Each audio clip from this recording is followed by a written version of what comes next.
ലച്ചേച്ചി അതെന്ത് വർത്താനാണ്?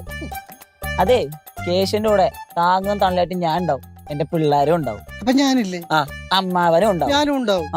അവനെ എന്റെ മുത്താണ്, അവന് വേണ്ടി ഞാൻ ജീവൻ വരെ കൊടുക്കും. കൊടുക്കില്ലടാ. ജോഷുവ ഇങ്ങ് വന്നേപ്പാ. ഏറ്റ് കൊറേ നാളും കൊണ്ടേ ഞാൻ ഓങ്ങി വെച്ചേക്കുവേ. നീയൊക്കെ കൊണ്ടുപോയിട്ടാ ഇവരെ ചീത്തയാക്കണത്. നന്ദി.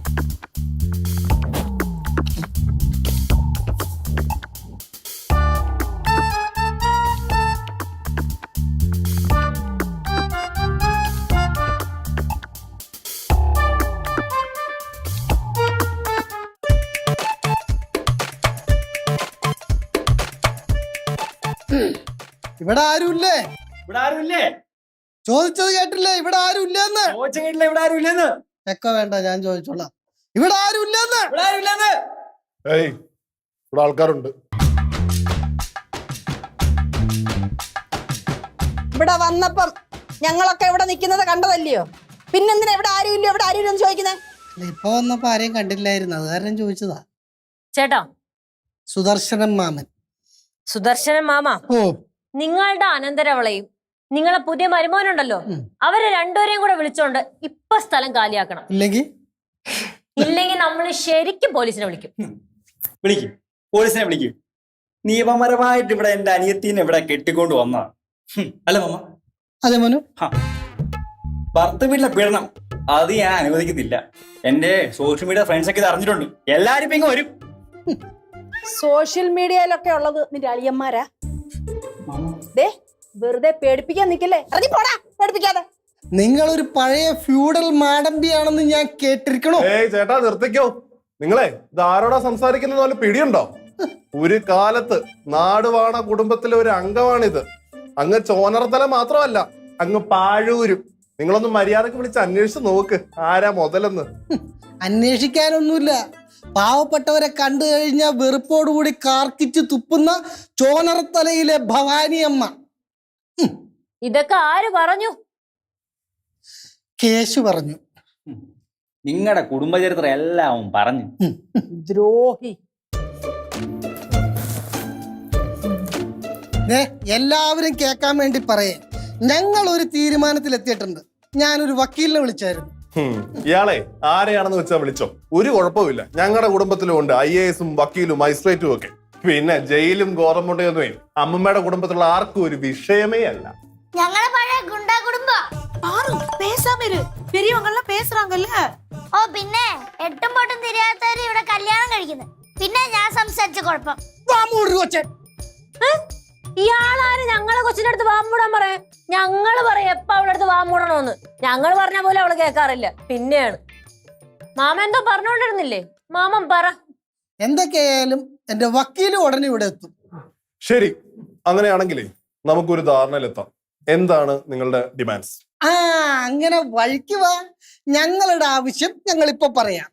ഈ വീടിന്റെ മുകളിലത്തെ നിലയിൽ കേശുവിനും എന്റെ അനന്തരവൾക്കും താമസിക്കാനുള്ള സൗകര്യം നിങ്ങൾ ചെയ്തു കൊടുക്കുക. സൂപ്പർ.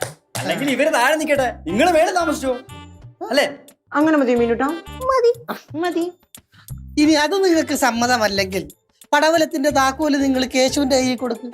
ഇവർ രണ്ടുപേരും അവിടെ സുഖമായിട്ട് ജീവിക്കട്ടെ. അങ്ങനെ മതിയോ മീനുട്ടാ? അങ്ങനെയായാലും മതി. അല്ലെങ്കിൽ നിങ്ങളൊരു കാര്യം ചെയ്യും, നിങ്ങളെല്ലാം കൂടെ പടവലത്തേക്ക് വെക്കോ. അളിയനും പെങ്ങളും ഇവിടെ താമസിക്കട്ടെ. അതായാലും മതി. ഓനിങ്ങോട്ട് മാറിക്കേ. മോക്ക് ഇവിടെ താമസിക്കാനാണ് ഇഷ്ടം. മാമനോട് പറ, മാമൻ സാധിച്ചു തരാം. അതിപ്പോ അങ്ങനെ ചോദിച്ചാ മാമൻ പറയാ, മാമൻ സാധിച്ചു തരാം. മാമൻ ഇവിടെ വീട് സ്ഥലം വല്ലതും മേടിച്ചു വെച്ചിട്ടുണ്ടോ താമസിപ്പിക്കാൻ? അമ്മ, അവർക്കേ വിവരമില്ല. അതിന്റെ ഇടയിൽ കൂടെ അമ്മയും കൂടെ തുടങ്ങാതെ. അതെ അതെ അതെ, ഞാൻ ഒരു കാര്യം പറയട്ടാ. വെറുതെ നമ്മളെല്ലാരും കൂടെ അങ്ങോട്ടും ഇങ്ങോട്ടും അടി ഉണ്ടാക്കി വെറുതെ വഴക്കുണ്ടാക്കി കഴിഞ്ഞാൽ നാണക്കേടാണ്. പിന്നെ കേസിന് പോകാനാണ് ഭാവമെങ്കിൽ കേസ് നമ്മളെ ജയിക്കൂ. ഒന്ന് പോയടാ അളിയ അവിടുന്ന്. കേസിന് പോന്നു. നീ എന്തായി പറയണേ? അളി എന്തിനാണ് പറയണേ? അളിയന്റെ അടുത്ത് ഞാൻ ഒരു കാര്യം പറഞ്ഞേക്കാം. നിങ്ങളുടെ എല്ലായിടത്തും കൂടെ പറയാനുള്ളതാണ്. ഒരു പാവം കുട്ടിയുടെ ജീവിതം വെച്ചാണ് നിങ്ങളൊക്കെ അമ്മാനമാടുന്നത്. ലച്ചു എവിടെ? ലച്ചുനെ വിളി. ലച്ചുവും ലച്ചുവിന്റെ ഭർത്താവും ഒക്കെ അങ്ങ് കുഴിപ്പള്ളത്ത് എട് പാക്ക് ഇറങ്ങ്. നിർത്തടാ. നീ ആരോടാ എന്തോ സംസാരിക്കുന്ന വല്ല പിടിയുണ്ടോ? മര്യാദക്ക് സംസാരിച്ചതിനെതിരെ കറടിച്ച് പിടിച്ചോളയും. ഓഹോ, അങ്ങനെയാണല്ലേ? അങ്ങനെയാണെങ്കിൽ നിങ്ങൾ എല്ലാരും കേൾക്കാൻ വേണ്ടി ഒരു കാര്യം ഞാൻ പറയാം. ഇനി മുതല് എന്റെ ഈ നിൽക്കുന്ന മാവനും ഒളയിലും പൊന്നുപോലെ നോക്കും. ഒരു കാര്യം ഞാൻ പറഞ്ഞേക്കാം, എന്റെ കുട്ടികളെ ഇവിടെ ഇട്ട് കഷ്ടപ്പെടുത്താന്ന് നിങ്ങൾ വിചാരിക്കണ്ട. ഈ കേസ് ഒരു സെറ്റപ്പ് ആവുന്നത് വരെ, മാമാ ടേബിൾ ആവുന്നത് വരെ, സ്റ്റേബിള് അതാവുന്നത് വരെ ഇവർക്ക് രണ്ടുപേർക്കും നിങ്ങൾ ചെലവിന് കൊടുക്കണം. അയ്യേ, ഇവന് ചെലവിന് കൊടുക്കാനാ? അല്ല, ചെലവിന് കൊടുത്തില്ലെങ്കിൽ എന്റെ അനന്തരവളെ നിങ്ങൾ ഇവിടെ ഗാർഹിക പീഡനം നടത്തിയെന്ന് പറഞ്ഞ് ഞാനൊരു കേസ് അങ്ങോട്ട് കൊടുക്കും. 1-ാം പ്രതി ഭവാനി അമ്മ.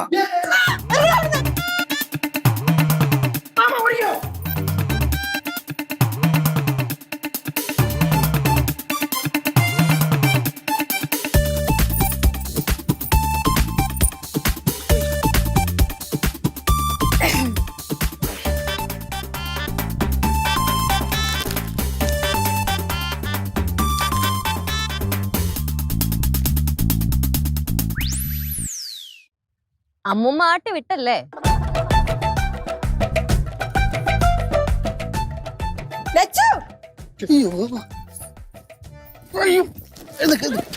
ലച്ചു, ഇവര് പറഞ്ഞത് കേട്ടായിരുന്നോ നീ? ഇവർക്കേ ഇവിടെ നിക്കണോന്ന്, അല്ലെങ്കിൽ അങ്ങ് പടവലത്ത് നിക്കണമെന്ന്. ഇവളെ കൊണ്ട് ഇവിടെ നിക്കാൻ ഞാൻ സമ്മതിക്കത്തില്ല. ഞാൻ ജീവിച്ചിരിക്കുമ്പോ സമ്മതിക്കത്തില്ല. ഈ പാപൊക്കെ നീ എവിടെ കൊണ്ടേ കഴുകി കളയൂടാ? ചേച്ചി, എന്റെ ഈ മീനൂട്ടി എവൾ എന്റെ കൂടെ ഉള്ളിടത്തോളം കാലം എന്റെ ജീവിതം ഒരു പൂങ്കാവനമായിരിക്കും. പൂങ്കാവനം. ശരി, അങ്ങനാണെങ്കിൽ എനിക്ക് പടവലവും വേണ്ട, ഇവിടെ പാറമടയും വേണ്ട. പ്രശ്നം കഴിഞ്ഞല്ലോ. അല്ലെങ്കിൽ ഞങ്ങൾ തരത്തില്ല. എനിക്ക് വേണ്ട കുരിപ്പേ. അടയാ, പടവലവും വേണ്ട, പാറമടയും വേണ്ട. അപ്പോഴോ? എടാ, അങ്ങനെ നീ ജീവിച്ച നീ ഒരു ഒത്ത പുരുഷനാണെന്ന് ഞാൻ പറയും. അങ്ങനെ ശരി, ഞാൻ പറഞ്ഞ പോലെ തന്നെ ഇവിടവും വേണ്ട, അവിടവും വേണ്ട. പക്ഷേ അളിയൻ കുഴിപ്പള്ളത്ത് മേടിച്ചിട്ടേക്കണ 30 സെന്റ് നിങ്ങളുടെ രണ്ടുപേരുടെയും പേരിലുള്ളത്, അത് ഇങ്ങ് എന്റെ എവരുടെയും പേരിലോട്ട് മാറ്റി തന്ന പ്രശ്നം കഴിഞ്ഞു. ഞങ്ങളുടെ 30 സെന്റ്, സെന്റിന് 7 ലക്ഷം രൂപ വിലയുള്ളത്. 30 × 7 2,10,00,000 രൂപ ഞങ്ങളെ നിനക്ക് ചുമ്മാ തരണം അല്ലടാ? അതെന്താ അങ്ങനെ ടോക്ക് ചില്ലിക്കാച്ച് വ്യാരി വീശ ഇത്രയും സ്വത്ത് ഞാൻ നിങ്ങൾക്ക് തന്നിട്ട് പോവല്ലേ? എന്റെ നെഞ്ചത്തെ ചവിട്ടിട്ടാണോടാ നീ പോണേ? അതെ, വേണ്ടി വന്നാൽ ഞാൻ എന്റെ അളിയന്റെ നെഞ്ചത്ത് ചവിട്ടിട്ട് ഞാൻ ജീവിക്കും. ഇപ്പൊ എന്താണ് 30 സെന്റ് തരാൻ പറ്റൂലേ? പറ്റൂലേ? പറ്റില്ല. എന്തൊരു നെമ്മാറ വെടിക്കട്ടെ അവിടെ. ശരി, അങ്ങനാണെങ്കിൽ ഒരു കാര്യം ചെയ്യാം. എന്റെ പൊന്നുമോളെ, നീ വലത് കാല് വെച്ച് അങ്ങോട്ട് കേറ്. ആരാ തടയണമെന്ന് എനിക്കൊന്ന് കാണണമല്ലോ. അപ്പൊ 2 തവണ ഏത് കാലം വെച്ചാ കേറിയത്? നീ വയമ്പത്തിനുണ്ടായിരുന്ന കാലാവധി അറിയാം ഞാൻ കേട്ടാ. അല്ല പിന്നെ എന്റെ പൊന്നുമോള് വലത് കാലം വെച്ച് കയറാ. നിങ്ങള് കൊരവീട് ഇവിടെ വിളക്കോ എടുക്കാൻ ആരുമില്ല.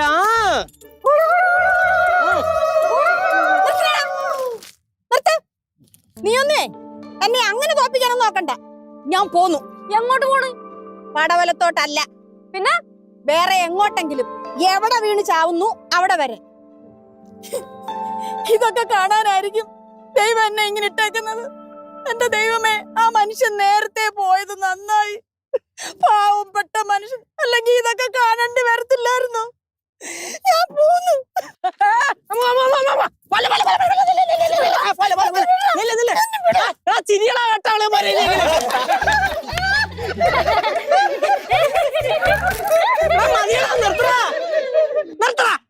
നശിപ്പിക്കാനായിട്ട് അമ്മൂമ്മ ഇത് അതങ്ങടെ പൂച്ചണ്ട് അമ്മൂമ്മ ഇത് കണ്ടേക്കുന്നുണ്ട്. എന്താ ഇത്? ക്യാമറ. എന്തിനാ? അതിനകത്തോണ്ട് ക്യാമറ കാണിച്ചൂടെ? കണ്ട, ഇത് മാത്രമല്ല, ഈ വീടിന്റെ അകത്തും പുറത്തുമായിട്ട് ചുറ്റിനും ക്യാമറ വെച്ചിട്ടുണ്ട് നമ്മള് ഇതേപോലത്തെ. അമ്മൂമ്മ, ഇത് സംഭവം എന്തെന്ന് വെച്ചാല് എവരുടെ ചാനലിന് വേണ്ടി നമ്മൾ എല്ലാരും കൂടെ ചെയ്തൊരു പ്രാങ്കാണ്. അല്ലാതെ ഒറിജിനലായിട്ട് ഞാൻ തോല്ല ഇവിടെ കെട്ടിക്കൊണ്ട് വന്നതല്ല. ഇത് ചുമ്മാ തമാശക്ക് അല്ലേ? അമ്മൂമ്മനെ ഞങ്ങള് പറ്റിച്ചാന്ന്. നിങ്ങൾ പറയുന്ന എനിക്ക് മനസ്സിലാവത്തില്ല. ഇത് എന്തൊക്കെയാ പറയുന്നേ? എന്റെ അമ്മൂമ്മേ, ഞങ്ങള് പ്രാങ്ക് ചെയ്തതാണ്. ഞങ്ങൾ എല്ലാരും കൂടെ പ്ലാൻ ഇട്ടപ്പോ കേശു പറഞ്ഞു ഞാൻ കല്യാണ ചെറുക്കനാവാം ഇവിടെ വന്ന് ഷൂട്ട് ചെയ്യാന്ന്. അപ്പൊ ഞങ്ങൾ എല്ലാരും കൂടെ ഇങ്ങോട്ട് പോന്നു. അതെ, എന്റെ കൊച്ചെ, അതൊക്കെ നിന്റെ ഭാവിയെ ബാധിക്കത്തില്ലയോ? അങ്ങനെയൊന്നും ഇല്ല അമ്മൂമ്മ. പിന്നല്ലാതെ. പിന്നെ ഞങ്ങൾ കുറച്ച് വിഷമിപ്പിച്ചിട്ടുണ്ട്, സോറി. അമ്മൂമ്മ ഇത് റിലീസായി കഴിയുമ്പോ അമ്മൂമ്മയൊക്കെ പിന്നെ ആരാ? ആക്ട്രസ് ഭവാനി വൈറലാവും അമ്മൂമ്മ. അമ്മുമ്മയാ മെയിൻ. ആ ചിരിക്ക്.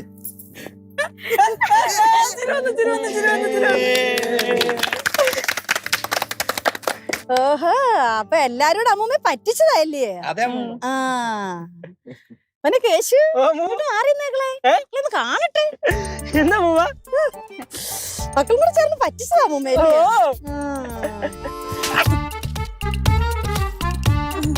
ക്യാമറയിലേ അതുകൂടെ വരട്ടെ.